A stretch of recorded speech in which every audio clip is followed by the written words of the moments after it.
लोक म्हणतात की पाव फक्त मोठा ऍक्सिडेंट झाला, त्याचा पाय मोडला, त्याचा हात मोडला, त्याला कॅन्सर झाला, त्याला वेगळीच बिमारी झाली, त्याची किडनी गेली.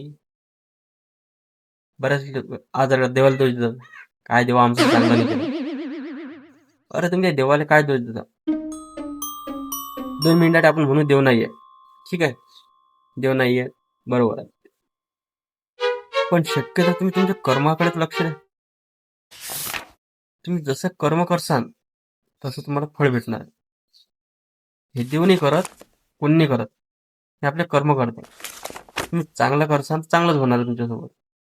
तुम्ही एक मुका जीव खाता, त्याला कापता, मारता, आणि कोणी तुमच्या घरात सुख राहणार आहे? हं?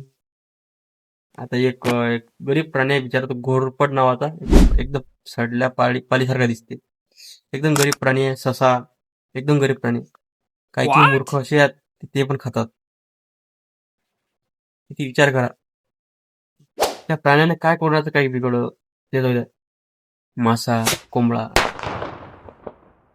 मग म्हणता की आमच्या घरात दुःख कोण आहे, आमच्या घरात दारू कोण पितात एवढे, आमच्या घरात आम्हाला मारहाण कोण करतात. मुख्य कारण हे आहे. तुम्ही चांगले कर्म करा, तुमच्या घरात आपोआप सुख शांती येणारच आहे. तुमचे वाईट कर्म काय चांगलं फळ भेटणार आहे?